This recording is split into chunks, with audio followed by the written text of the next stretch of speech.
Hello guys, magandang umaga sa ating lahat dito sa Montreal at magandang gabi dyan sa Pilipinas.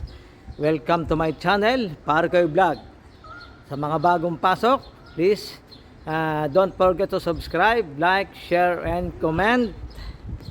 At nandito ngayon tayo sa Agrinon Park at ating binalikan muli itong Agrinon Park. At na-content natin to noong last April, 4 months ago, during spring.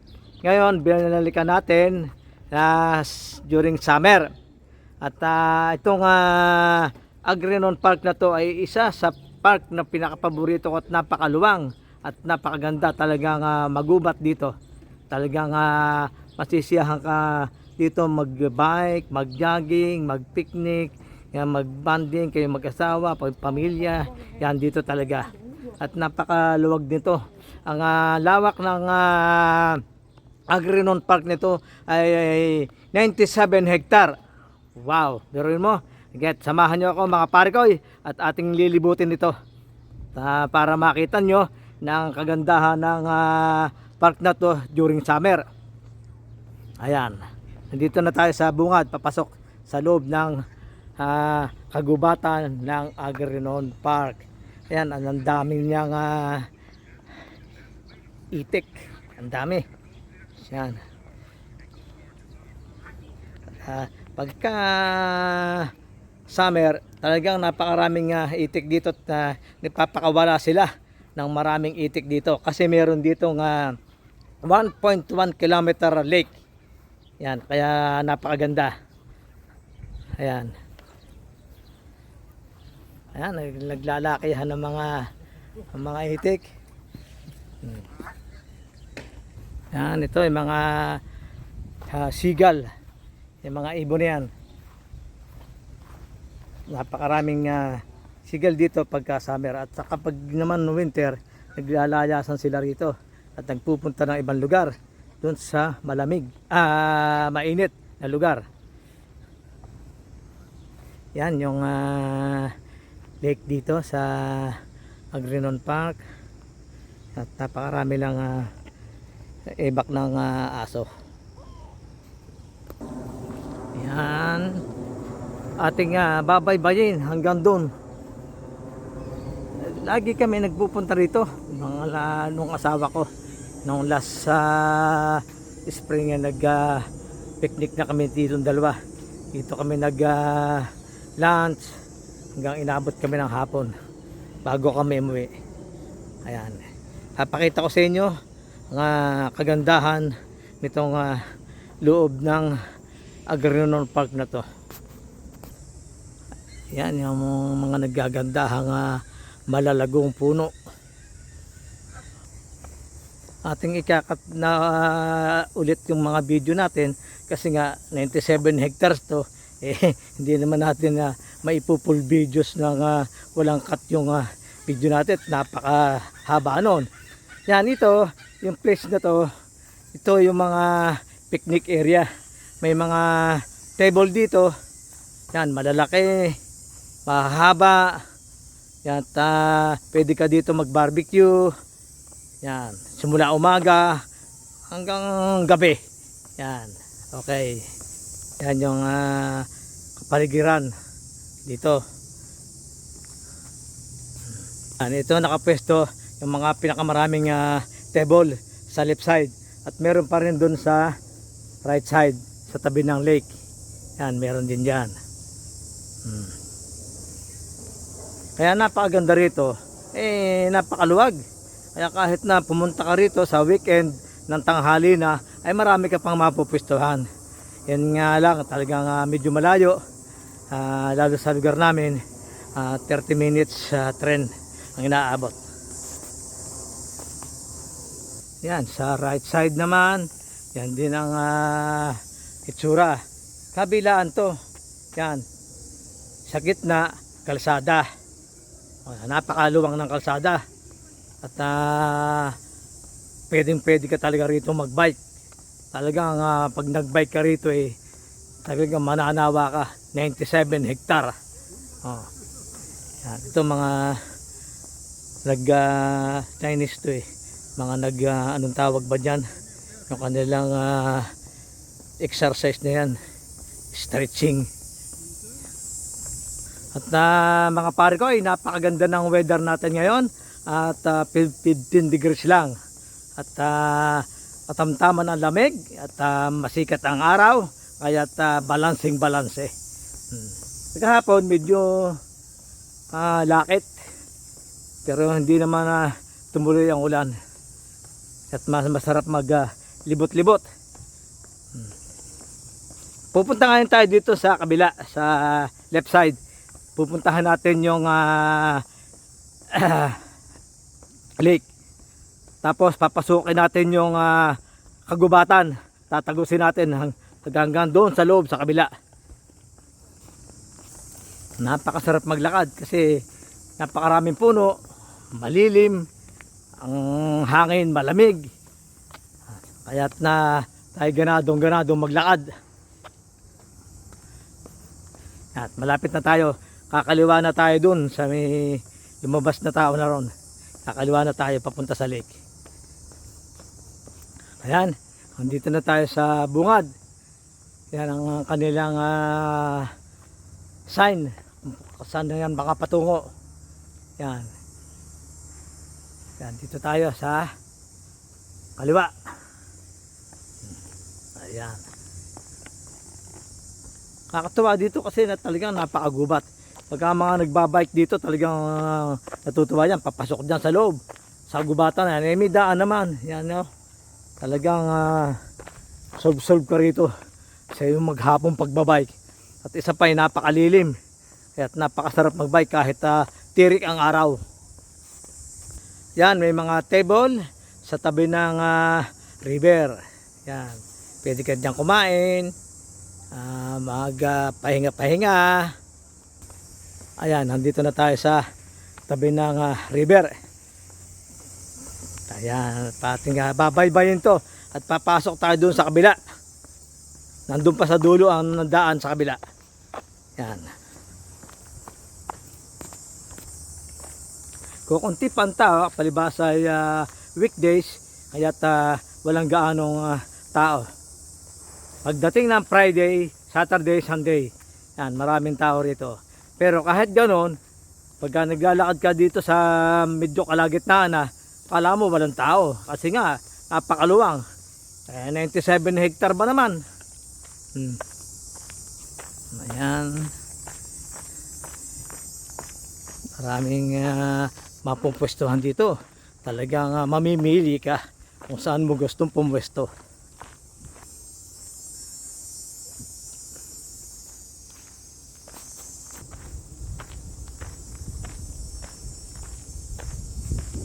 Ayan, doon tayo pupunta sa kabilang side na yon. Yan, at kukunti ang tubig. Low tide. Ayan, oh. Napakalumot Yan, malayo-layo pa tayo doon sa ating iikutan para makapasok dyan sa kagubatan na yan.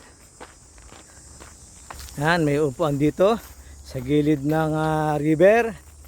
Yan, kung gusto mo mag-relax habang malilim pa, pwesto ka na dyan. Yan, isang puno nga rin, paborito din naming tambayan. Napakalilim sa ilalim yan. Yan, maraming bibid dyan na minsan habang nagpapahinga ka, lumalapit sa'yo. Yan, yung tubig doon sa kabila pupunta rito, patagos dyan sa kabilang side na yan ng river. Ayan. Yan, ito may pamilya dito ng itik. Yan, at nangunguha sila ng pagkain dyan.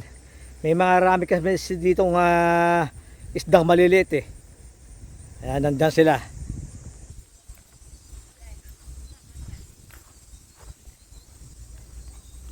Ito pa, isa pang magandang spot dito. May upuan sa gilid at napakalilim ng ilalim ng puno na to. Nakakatuwa.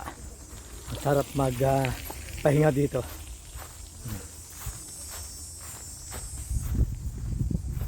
Yan ang upuan dito sa gilid at pagka weekend dahil nakatambay dyan, matagal sila magtambay dyan, nakaharap sila dyan sa river. Ayan, yung kabila na yan, dyan kami pumipisto, dyan kami nagpipiknik ni Mrs. Lapit na tayo, ikot tayo sa kabila. Itong kabilang side nito, nasa kalagitnaan, private yan, bawal pasukin. Kaya nila binakuran at talagang pinreserve nila yung gitna na yan, at napakaraming puno, talagang magubat. Ayan. Ayan. Lakad pa lang tayo. At malapit-lapit na ating iikutan. Ayan, isa pang magandang spot. May table, silalim ng puno, katabi ng river. Ganda. Ito pa yung isang spot ng pwede kang mag-barbecue. Yan, dito sa side na to. Yan, napakaluwang. At nakikita nyo, maraming table. At saka may palaruan yung mga bata. Yan, andun sa pesto na yon. Yan, dito ko nakikita, maraming pumupesto rito. At ngayon wala pa kasi nga weekdays. Ayan, merong namiminlit na tutuwa sila rito. Medyo malalaki din yung isda na nahuhuli nila rito. Ito, nandito na tayo sa dulo. Iikot na tayo doon sa kabilang side. Ayan, nandito tayo sa kakanan tayo dyan, papasok doon sa gubat. At may nakita lang ako rito, hindi pa namin napapasyalan to eh. Tatawid tayo doon sa kabila, titingnan natin kung anong meron doon. May nasulyapan tayong bridge. Yan, at ating tatawirin yan. Matagal na namin nakikita yan, hindi naman kami tumatawid dyan. Kung anong meron dyan, puntahan natin saglit. Ayan, nandito na tayo sa kabilang kalsada. Yan pala, karugtong din pala ng river din sa loob ng Agrinon Park. Ayan, yan na kabila. Yan, at mukhang malalim. Ating kukunan dito sa kabilang side. Ayan.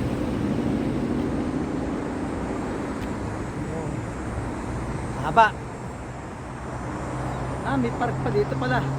Tapos residential yung kabila. Pero mayroon ding park. Ayan, at gusto sa kabila yung bike lane. Yan, yan. At may park din doon sa kabilang side. Ayan.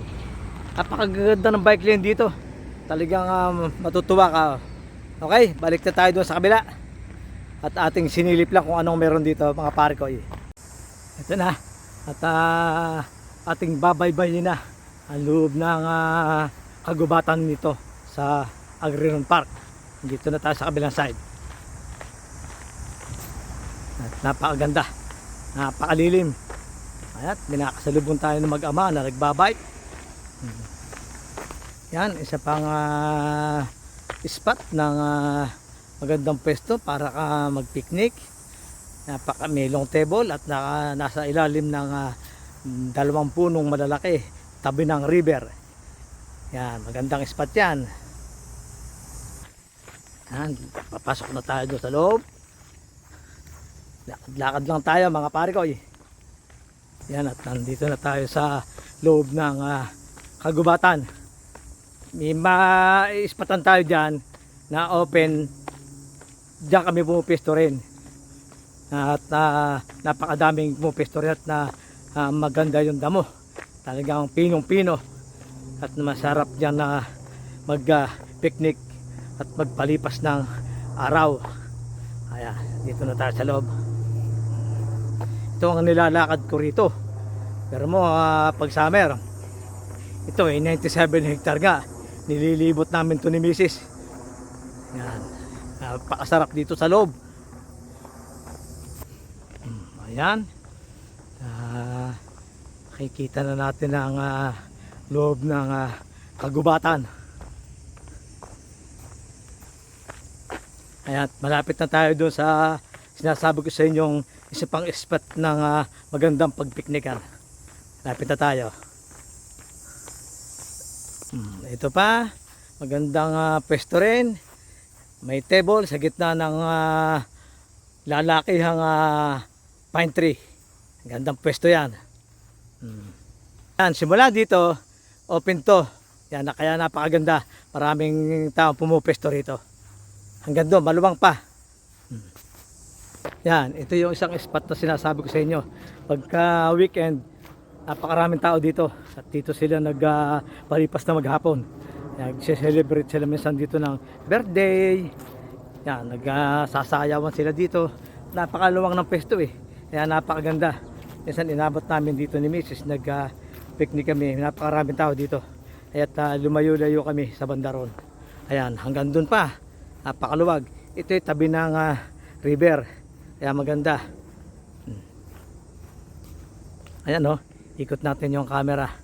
Talagang napakaluwag.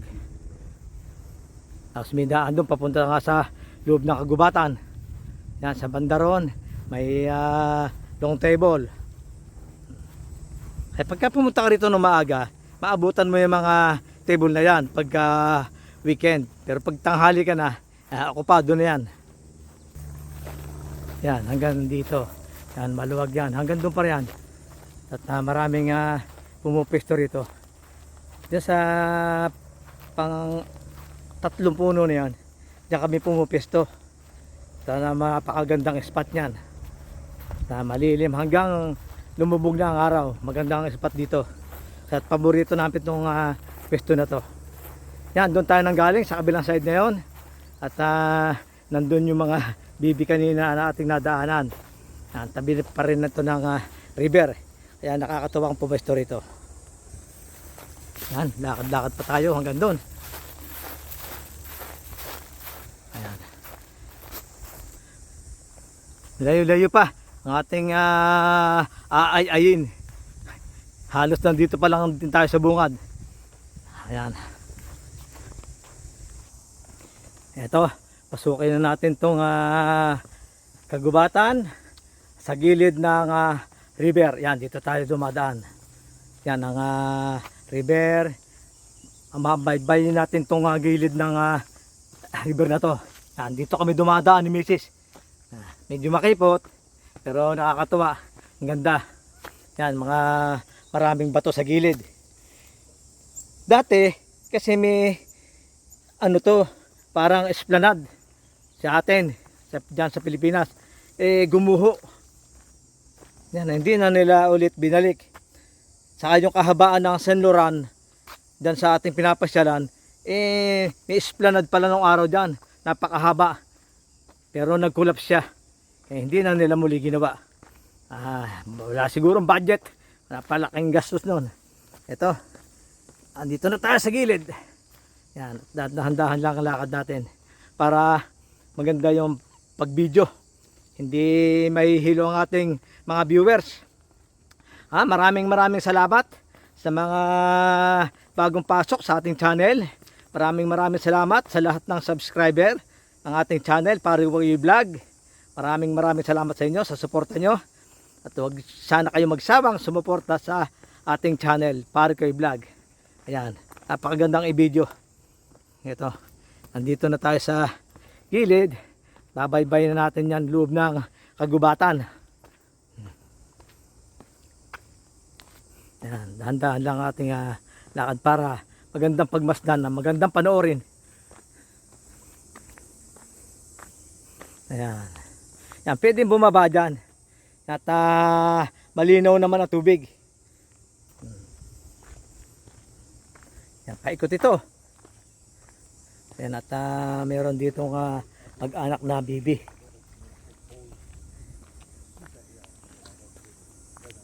At napakagandang mag-relax dito. Yan sa gilid ng river na to. Ngayon medyo mababa ang tubig. Low tide lang. Yan, pasok pa rin tayo dito. Dire-diretso pa lang tayo ng ating paglalakad. Yan. Kaya masarap dito pagka summer. Marami kang napapasyalan na ganito na mga park, libre naman. Simula sa bahay hanggang dito sa Agrinon Park, 30 minutes sa tren. Ayan. Yan, ingat-ingat lang paglakad, baka tayo malaglag. Pero ang babaw naman. Dahan-dahan lang ang ating lakad. Yan, nandito na tayo sa gilid ng river na sinasabi ko kanina. Yan, paikot tayo. Ito ang loob ng kagubatan. Yan, nasa gitna na tayo ng kagubatan at napakadawag. Pero talagang may daan siya. Kung gusto mong pasukin, makakapunta ka pa. Ayan. Yan, dito medyo hindi natin ikakat na ang ating video para makita nyo yung kahabaan ng kagubatan na to. Ayan. At saka susunod, babalikan uli natin to pag sa September, during autumn season. At napakaganda rin dito kasi nga yung mga puno nag-iba-ibang kulay ng mga dahon. Ayan. Babalikan natin to. Binalikan natin to dati noong spring. At ating i-content na to. Kaso saglit lang hindi tayo pumasok dito sa loob ng kagubatan. Kaya sabi ko noon, babalik tayo ng summer at ating papasukin tong kagubatan. Ito na. Andito na tayo sa loob.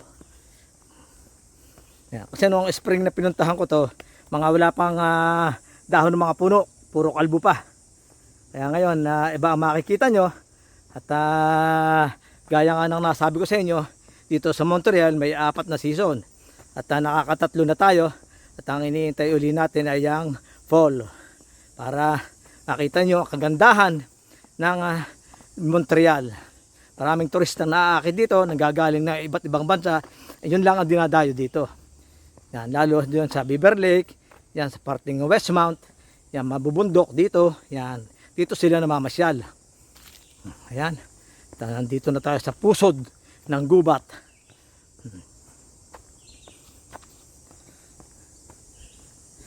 Malayo pa ang ating tatagusin.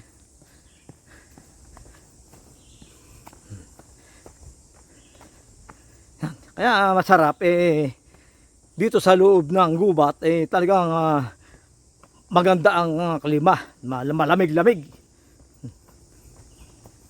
Hindi ka hihingaling na paglalakad. Yan, sa ngayon yung oras na to, wala tayong nakikitang kasalubong. Wala tayong nakakasabay.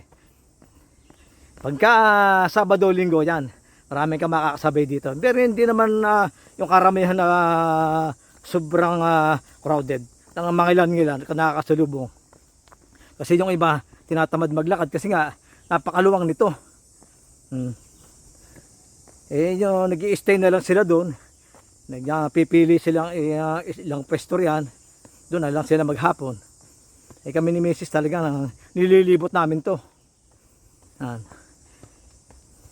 Kasi pagka yung isinabay mo, magpipiknik ka, isinabay mo paglilibot dito, pagod ka kasi marami kang dalang gamit.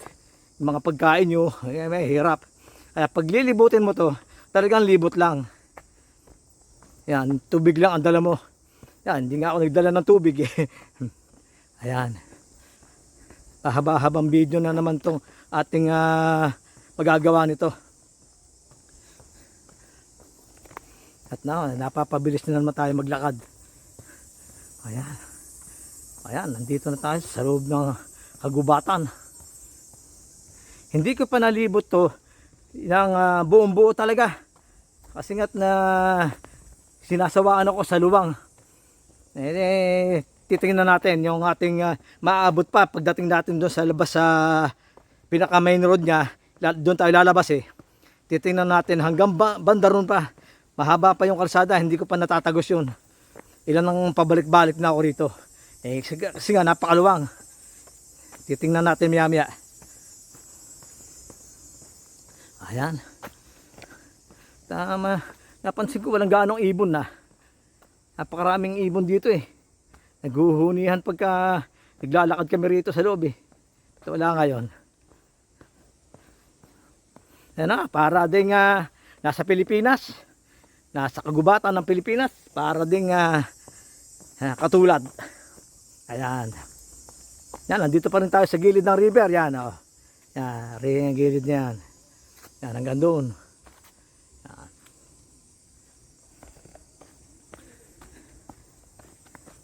Ayan. Yan, mahaba-haba pa to.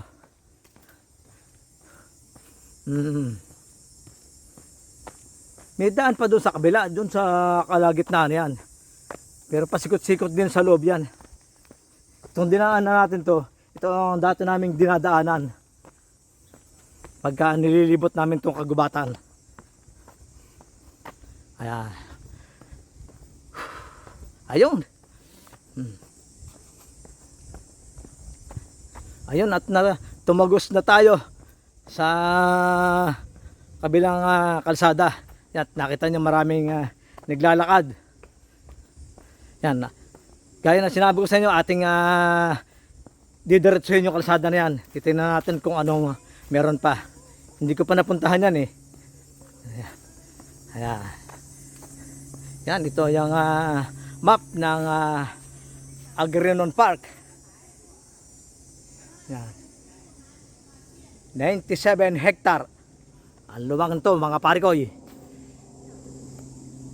Na yan, yan galing sa entrance gate ng Agrinon. At saka dito tayo sa kaliwa side at pupuntahan natin kung anong meron pa sa kalsada na to. Ngayon ko lang maididiretso to. Noong mga nakakaraan, narating ko pa hanggang Bandaryan pa. Na hindi pa tayo nagbablog nun eh. Sa haba nga, tinamad na ako, bumalik na ulit ako. Hindi ko tinagos yung hanggang dulo. Napakalayo. Ito't ating tatry libutin. At may mga ilan na nag-walk dito, nagbabike. Puro kagubatan talaga. Nakakatuwa. Yan. Yan, diretso pa rin tayo ng paglalakad, mga pare ko. Binakit tayo dito mag-asawa. Nag-picture taking sila.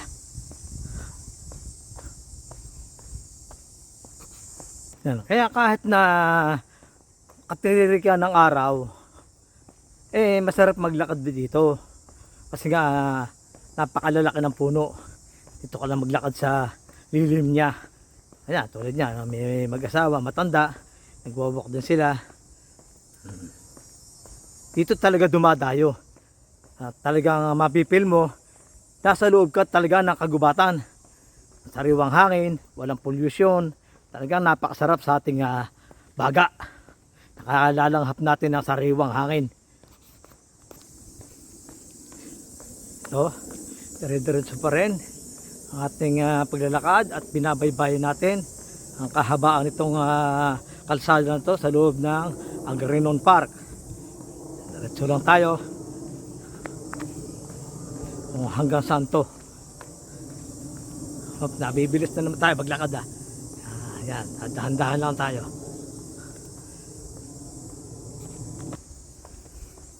Ito't medyo nakakalayo-layo na tayo ang ating binabaybay. Dito sa side na to, kinakat na natin ang ating video at atin lang pinipili yung ating gustong kuhanan, yung magagandang spot lang. Ayan. At may nakita tayong water station at tayo muna iinom. Napakaganda, linis ng tubig dito, malamig-lamig inumin. Kahit na wala kang baon tubig, may maiinuman ka naman dito, kaya walang problema pagka inabot ka ng uhaw. Tulad nito, layo-layo na ang ating nilalakad, pero hindi pa tayo pinagpapawisan kasi nga napakaganda ng weather. 15 degrees, masarap maglakad. Sa layo ng ating nalakad na yan, talaga naman dapat tagaktak na ang pawis mo. Dahil nga ganyan, napakasarap ang pakiramdam. Napakalilim dito sa loob. Kaya kita nyo naman, Yan ang ating nilalakaran. Nakakatuwa. Puro punong malalaki. Sarap na ang bango ng amoy ng hangin. Ayan, at ngayon ko lang natagusto. Ang ganda rin pala nga dito sa dulo na to. Sa lawak nito talaga namang nami-maintain pa rin nila. Laking budget na nilalaan ng gobyerno ng Montreal dito. Ayan. At mayroon na namang panibagong picnic area dito. Ating papasyalan. Maganda rin. Oh, limig ng hangin, ang ganda. Nakakatuwa. Sarap mag-inhale, exhale. Yan oh. Ayan, may malaking table sa ilalim ng naglalakay ang mga puno. Napakasarap pumuwesto dito. Yan pa, sa kabilang side na yon. At meron ding daming table. Yan, at mamimili ka talaga. Yun nga lang, pagka pupunta ka rito, talagang tsatsagain mo lakarin to. Bawal nang ipasok ang sasakyan dito sa loob Kung dito ka pupesto, ay napakalayo. Hihirapan ka magbitbit ng iyong mga daladalahan. Kaya yung iba, talagang may truly ng kanilang mga gamit. Nabibili naman ganyan, dami-dami sa Amazon. Ayan. At nga lalapitan pa yung ilawang table. Ay, ang ganda pala. Ngayon ko lang napuntahan to. 9 years na tayo dito sa Montreal. At nakailang pabalik-balik na tayo dito sa Parc Agrinon. Ngayon ko lang narating to. Yan sa side na to. Ayan, napakaganda rito at maraming table pala. Yan, lapit pa tayo doon. Yan, ito yung kanyang pangalan ng park. May kanya-kanyang pangalan bawat park Ayan. Yan yung pangalan. La Claire ang pangalan ng park na to. Ayan. Oh, ang daming table, ang ganda. Ayun, andito na tayo sa bandang dulo. Dito pala sa kabilang side pwedeng magpark ng sasakyan para malapit ka dito sa mga picnic area. Ayan, ngayon ko lang na-discover dito sa lugar na to. Yan ang daming mga nakapark na sasakyan.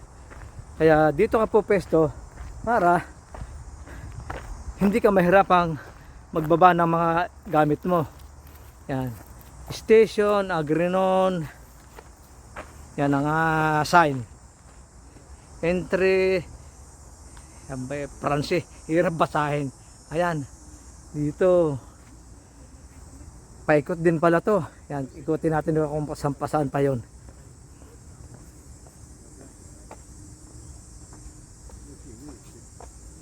Ayan. Paikot pala. Nasa compound pa rin siya ng Agrinon Park. Pwedeng ipasok dito. Yun, yung kabila highway na Yan, ito. Ito, makikita natin. Highway na yung kabila. Yan, highway na. Ang haba na nalakad natin. Alas 10 tayo pumasok.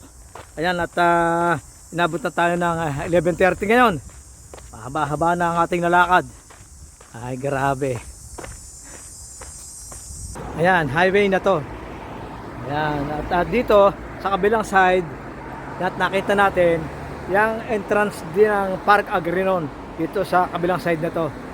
Ayan. Ayan, ito at papasok dito sa loob, galing dito sa highway. Tayo pumasok doon sa metro station, doon sa tren. Yun, dito pala. Paikot lang din. Ayan. At ating narating na yung dulo ng Parc Agrinon. Dito sa kabilang side, sa kaliwa, yan may daan dito, papasok doon sa kagubatan. Hindi natin papasok at baka saan tayo mapasulangot dyan. Yan. Dito na tutuntunin natin uli ang ating dinaanan na main road. Papalik doon sa metro station. Malayo-layo ating orasan. No, 10:35. 11:35. Yan. Tingnan natin kung anong oras tayo makakarating doon pabalik. Ayan. Okay, hanggang dito na lang mga pare ko. At maraming salamat sa ating mga subscriber sa channel natin. Maraming salamat sa bagong pasok. At pakivisit po ang ating old videos at para makita nyo ang ating mga nagawa na content na magagandang lugar dito sa Montreal during winter, spring, itong summer. Makikita nyo po dyan yung mga bagong pasok lang sa ating channel para makita nyo ang 4 na season dito sa Montreal, Canada. At ang iniintay natin next month na September hanggang October, yan po ay autumn season at napakaganda lalo. Yan ang isang paborito kong season dito, yung autumn, dahil katamtaman lang ang lamig. Ang jacket mo katamtaman lang din, kaya maganda. At maraming salamat sa lahat ng sumusuporta sa ating channel. At babati muna tayo kay JR Doria TV. Maraming salamat sa iyo. Kay Ma'am Ederlyn, kay Sir Roberto Montoya, kay CJ Vox, yan. At siyempre kay Diana ng Dublin. Maraming salamat sa inyo sa walang sawang suporta sa ating channel, Pare Koy Vlog.